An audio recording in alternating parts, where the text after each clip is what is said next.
Well, good morning. It is Bible study time at Calvary Baptist Church. And gee, if we had a poster, it'd be right over here. And if it was up there, it would say My Encounter with Jesus, because that's the title of our unit throughout this month and into the next month, into Easter, actually, second Sunday in I believe it's correct. Yeah, second Sunday in April. Get it right here in a minute. And it would have said the first Sunday of March 5th, that we looked at how Jesus met my greatest need. And then that was, of course, the woman at the well experience in John chapter 4. And then it would have talked about how Jesus restored my soul. And that was the healing of the man who couldn't walk at the pool of Bethesda in Jerusalem by the sheep gate out of John chapter 5. And then the third thing, March 19th, would say, Jesus gave me grace and forgiveness. So out of my encounter with Jesus, this is what I had. And guess where we're going today? Well, we're going to, John chapter 8, where we're going to look at the story of the woman who was caught in adultery. And now let me just tell you a little bit about this story here. And there's some discrepancy about, is this really real? Did this really happen? Well, I believe it did. I believe if it didn't, John wouldn't have included it in his gospel. Well, we'll see, because it's not in some of the earliest manuscripts.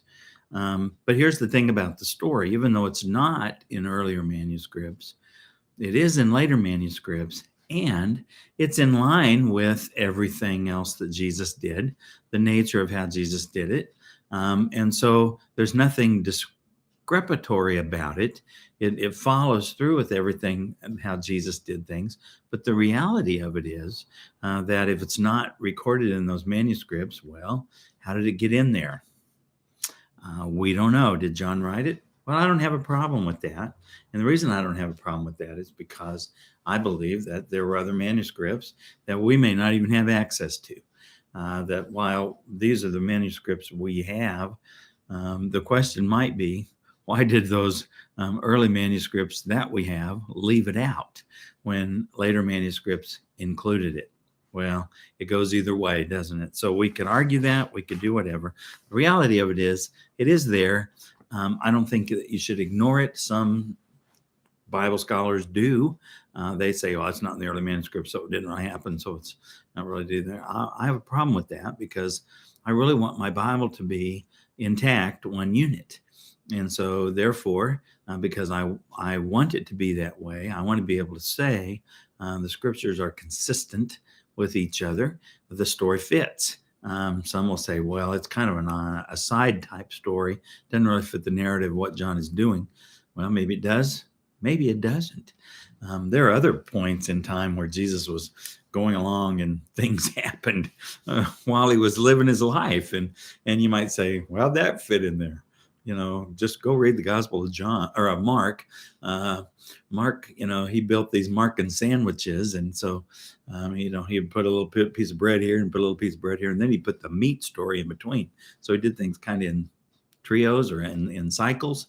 And so just go read, pick out a Markan sandwich here or there and then say, where did that come from? Well, it's the manuscript we have. It's the document that there is. And so how did they do? Why did they do what they did? Well, I believe they did it under the leadership of the Holy Spirit. And if this had not been accurate somehow, some way, why was it in later manuscripts? And why wasn't it kicked out somewhere along the way by those early fathers who would have known where it came from, where it didn't come from? So I don't have a problem with it. So even though it's a different type of passage, and while it may interrupt the flow from John 7:20 or 7:52 to John 8:12, it still could fit in line with what Jesus was doing and how he was doing it. So I am glad that it's included, because it's a great story. So here's what it says.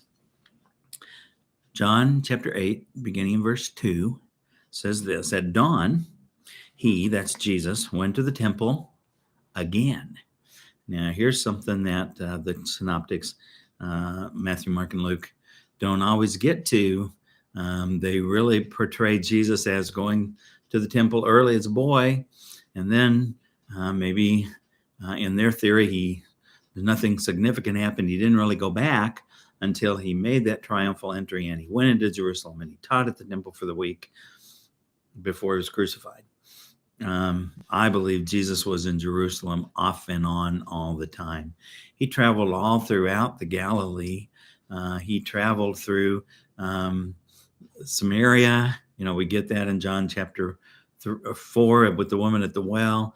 He traveled around. I don't have a problem with Jesus being in Jerusalem more times than once or twice in his life.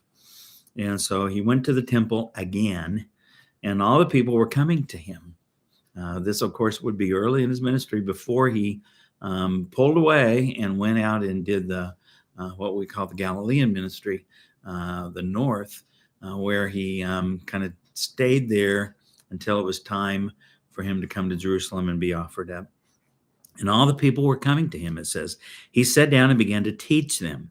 Then the scribes and Pharisees, the anti-Jesus people, the ones who were kind of against what he was doing, the scribes and Pharisees brought a woman caught in adultery, making her stand in the center. Now, those are some significant statements there.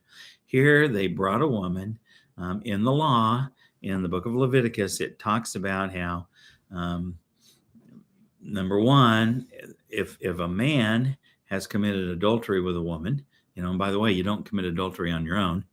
There's going to be two people involved, right? And so it's basically, if the man has done that and the woman did not react, or the woman did not cry out, especially in the city, why then she's as guilty as him. And not only has he sinned against the woman, but he's sinned against the woman's husband.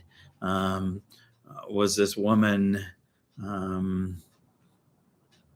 a prostitute? Was she something else? We don't know, but we do know that there was someone had accused her or had caught her in the act of adultery, and the Pharisees brought her to Jesus, and they made her stand in the center. So basically, she was the main act here.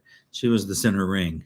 They wanted to make sure that Jesus didn't twist or turn that to them, even though some of them speculated, were they some of the men that she had been with? Were they the ones who dreamed this up in their mind and thought, well, we'll go drag her in and we'll see how Jesus responds to this?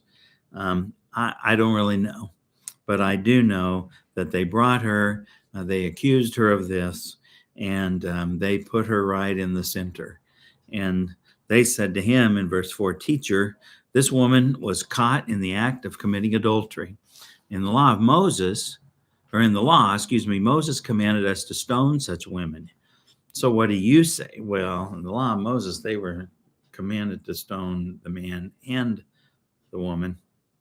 So they asked this to trap him in order that they might have evidence to accuse him. What was the trap? Well, the trap was that really the Jewish people didn't have any corporal punishment control. They were under the submission of the Romans. So the Romans, if the Jews took authority and did it on their own, why then the Romans would think they were rebelling, and so then they would get punished, or they would maybe even lose their lives because of it. So they couldn't do that without permission from the Romans. Remember, when Jesus was tried, the Jews could not put him to death, but they had to do that under Roman authority. They had to get permission in order for that to happen. So here was this woman. She was put on center stage, and she was put right there. And you might say, out of this theme, if you feel like that Jesus gives grace and forgiveness, and you make it personal, you might be able to say, I had broken God's law and deserved punishment. Now, who among us doesn't fit that we've broken God's law and deserve his punishment? We all do. Have you ever felt like maybe that woman felt when you've been caught doing something and you knew you were guilty and you knew you were going to have to pay a price, and you might not even know how severe it was going to be. You just knew it was coming, and how shamed or how hopeless the situation might be. But Jesus takes those kind of situations in our lives. And when we trust him, it doesn't mean that we are always able to sneak out of it, but it does mean that he will bring grace and forgiveness to our souls if we'll trust him in it. So when did this happen? At dawn. I believe Jesus had been going early in the morning before they rose, before they got there. So he could do a little teaching in the courtyard. So he could get there and kind of gather a crowd, gather an audience, and talk to them about the ways of God, the truth, and counter, not necessarily in a negative way, but to counter what the religious leaders stood for and what they were doing. So that's what he was doing there early in the morning. And so I believe they knew exactly where to find him. They knew when to find him there because he did it often. So they went there, they wanted to trap him, and they thought they had evidence to accuse him. Why?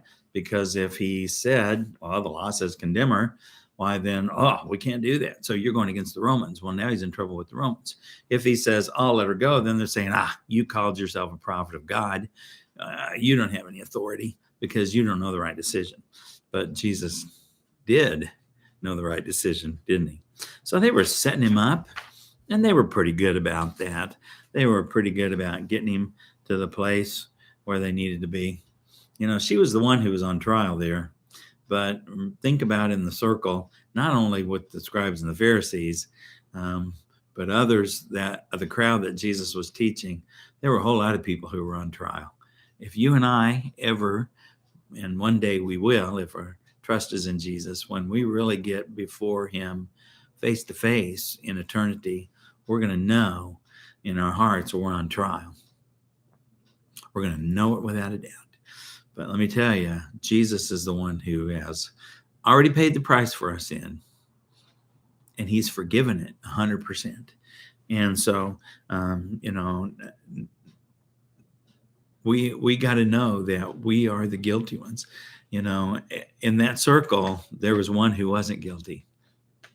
And he was the only one who could really make a true assessment of this woman's life. And so he did. Okay, so then we go to the next passage. Oh, man, got to get going. Erin's not listening very fast today, is she? Okay, got to get going. Next section. And actually, that was through 6a. We pick up at verse 6b of John chapter 8, and it says, Jesus stooped down. Now, there's not a lot said about him stooping down other than the fact that he did it. And what does it mean? Well, that word, that terminology is the same thing that is talked about in John 20, where Mary and Mary Magdalene got to the tomb where Jesus had been laid, and she stooped down and looked in. It's to look intently. It's a form of seeing, and it's to look intently. So Jesus stooped down. He was looking intently. I want to say that he stooped down and he began to pray, okay, Father, how are we going to get out of this mess? And then the Father revealed to him how. And so he began to write on the ground with his finger. Oh, if we just knew what he was writing. And I don't know what time of year this was, but always in Jerusalem, there's dust, unless it's really, really raining in the fall.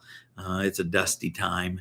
And so I don't really know what he wrote. Nobody seems to know. Did he write the names of sins? Did he write the name of her accuser? Because do I think Jesus could have known that? Sure. Did he begin to write names of all of her, or not her accusers, all of her partners? He could have known that too.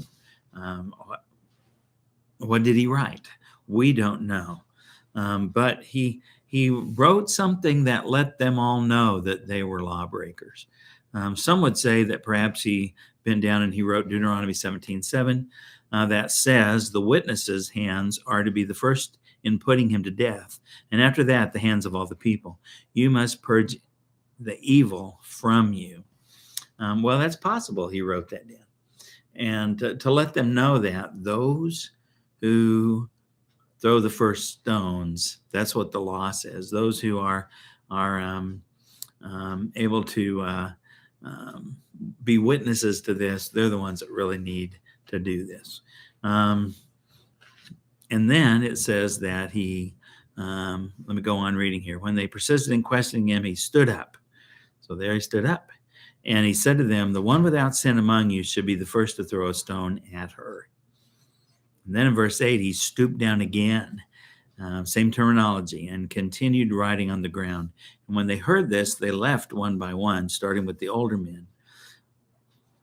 Only he was left with the woman in the center. Now, what does this say? There was a crowd that had gathered that Jesus had been teaching, and here they brought her to him. Everybody left.